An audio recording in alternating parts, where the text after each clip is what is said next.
नमस्कार दोस्तों, स्वागत है आपका चमत्कारी टोटके चैनल पर। दोस्तों, जीवन कभी अचानक किसी को नहीं गिराता। जो गिरावट आती है उससे पहले जीवन छोटे छोटे संकेत भेजता है। समस्या ये नहीं है कि संकेत नहीं मिलते, समस्या ये है कि हम उन्हें नजरअंदाज कर देते हैं। आज मैं आपको कोई डराने वाली बात नहीं बताने आई हूँ, आज मैं आपको सचेत करने आई हूँ, क्योंकि अगर संकेत समय पर समझ लिए जाए तो बड़ा संकट भी छोटा होकर निकल जाता है। तो आइए जानते हैं कौन से हैं वे संकेत जो बताते हैं कि आपके ऊपर संकट आने वाला है। इसलिए वीडियो को अंत तक देखें और चैनल को सब्सक्राइब नहीं किया है तो अभी कर लें। सबसे पहला है मन का अचानक बेचैन होना। अगर बिना किसी ठोस कारण के मन घबराने लगे, छोटी बातों पर डर लगने लगे, नींद होते हुए भी थकान बनी रहे, तो ये केवल मानसिक कमजोरी नहीं है। मन सबसे पहले आने वाले संकट की आहट सुनाता है, और जब मन अशांत हो तो समझ जाइए जीवन कुछ कह रहा है। दूसरा संकेत है बने बनाए कामों का बिगड़ना। मेहनत पूरी है, तैयारी पूरी है, फिर भी आखिरी समय पर काम अटक जाता है। कभी कागज रुक जाते हैं, कभी लोग बदल जाते हैं, कभी परिस्थितियां पलट जाती हैं। ये साधारण रुकावट नहीं होती, ये चेतावनी होती है कि रुक जाओ, आगे टकराव है। तीसरा संकेत है पूजा पाठ से मन हट जाना। अगर पहले मन लग जाता था और अब पूजा बोझ लगने लगी है, मंत्र अधूरे रह जाते हैं, ध्यान भटकता है, तो ये बहुत गंभीर संकेत है।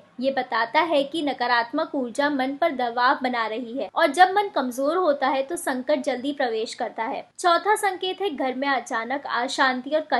बिना वजह बहस, छोटी बातों पर झगड़े, घर में चिड़चिड़ापन। याद रखिए, संकट पहले रिश्तों को तोड़ता है, फिर परिस्थितियों को। जब घर की शांति टूटती है तो बाहर की समस्या तेजी से बढ़ती है। पांचवा संकेत है चीजों का बार बार टूटना। घर में कांच टूटना, घड़ी रुक जाना, बार बार हाथ से नीचे गिरना, इसे संयोग मत समझिए। जब जीवन का संतुलन बिगड़ता है तो वस्तुएं सबसे पहले प्रतिक्रिया देती हैं। छठा संकेत है पवित्र पौधों का सूखना। तुलसी या घर का कोई पवित्र पौधा अचानक बिना कारण सूखने लगे तो ये संकेत देता है कि वातावरण की सकारात्मकता घट रही है। जहाँ सकारात्मकता कम होती है वहीं संकट टिकता है। सातवां संकेत है पशुओं का असामान्य व्यवहार। अगर घर के बाहर कुत्ता लगातार घर की ओर मुंह करके बैठा रहे, या बार बार रोने जैसी आवाज करे, या गाय अचानक बेचैनी से रंभाने लगे, तो इसे भी अनदेखा ना करें। प्रकृति और जीवन विपत्ति को इंसान से पहले महसूस करते हैं। आठवां संकेत है बार बार चेतावनी जैसे सपने। गिरने के सपने, अंधेरे में भटकना, कोई पीछा कर रहा हो, पानी में डूबना, ये साधारण सपने नहीं होते। आप किसी जोखिम की दिशा में बढ़ रहे हैं। नौवां संकेत है गलत लोगों का अचानक करीब आना। जब संकट आने वाला होता है तो कुछ लोग अचानक बहुत अपने बन जाते हैं, मीठा बात करने लगते हैं, गलत सलाह देते हैं, जल्दबाजी सिखाते हैं। याद रखिए, संकट से पहले गलत सलाह सबसे बड़ा नुकसान करती है। और 10वां संकेत है भीतर की खुशी का अचानक खत्म होना। अगर सब ठीक होते हुए भी मन प्रसन्न नहीं है, हंसी गायब है, हर चीज भारी लगने लगे, तो ये आत्मा का संकेत है। आत्मा झूठ नहीं बोलती। और अब सबसे जरूरी सवाल कि क्या करें। अगर ये संकेत दिखने लगे तो डरिए मत। संकेत का मतलब ये नहीं है कि संकट तय है, संकेत का मतलब है कि अब भी समय है। आपको ये 3 काम तुरंत शुरू करने हैं। सबसे पहला है बोलना कम करें, जितना कम बोलेंगे उतना कम उलझेंगे। दूसरा है हर किसी पर भरोसा ना करें, अपनी योजना, अपना दुख, अपना अगला कदम सबको ना बताएं। तीसरा है